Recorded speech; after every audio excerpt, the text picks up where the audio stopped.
Bonjour, bonsoir. Nous vous saluons au nom précieux de notre Seigneur et Sauveur Jésus-Christ et vous souhaitons la bienvenue sur Jésus-Christ, le seul dominateur, une autre chaîne d'évangélisation. N'oubliez pas de vous abonner, d'aimer et de partager pour que l'Évangile aille le plus loin possible. Vous êtes actuellement à l'écoute de la méditation du jour. Genèse au chapitre 39 et au verset 21 nous dit « Le Seigneur était avec Joseph et continuait à lui témoigner sa bonté. » Dans la première phase de la vie de Joseph, il manquait de maturité spirituelle. Il était favorisé par son père Jacob et il ne réalisait pas l'effet que cela avait sur ses frères. Ainsi, lorsqu'il reçut deux rêves qui prédisaient symboliquement son avenir, un avenir de dirigeant sur l'Égypte et sa famille, il en vanta stupidement sa famille. Il s'attira ainsi la colère de ses frères. Dans la deuxième phase de sa vie, Joseph s'engagea dans un voyage spirituel. Tout commença lorsque ses frères jaloux le vendirent en esclavage.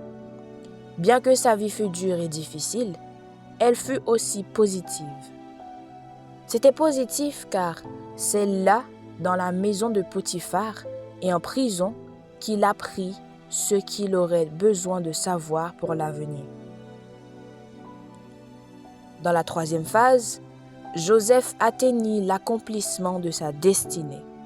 Il interpréta les rêves de Pharaon et devint le commandant en second de toute l'Égypte. Tout ce qu'il avait appris en tant qu'esclave prit alors tout son sens. De plus, ses rêves se réalisèrent lorsque ses frères vinrent se prosterner devant lui. Notre verset d'aujourd'hui nous parle de la deuxième phase de la vie de Joseph. Bien qu'il fût alors en prison en Égypte, le Seigneur était toujours avec lui et continuait à lui témoigner sa bonté. Bien qu'il n'ait pas encore accompli sa destinée, le Seigneur lui témoigna sa bonté en le nommant chef de la prison. Vous êtes peut-être dans la deuxième phase de votre vie en ce moment. Peut-être est-ce aussi difficile pour vous que pour Joseph. Néanmoins, le Seigneur promet de ne jamais décevoir ni de nous abandonner. Deutéronome 31:8. Même si nous ne pouvons pas voir l'image plus large que le Seigneur peint, nous pouvons avoir confiance qu'il a un but pour nous, même dans l'attente. Que le Seigneur vous bénisse. Bonne méditation.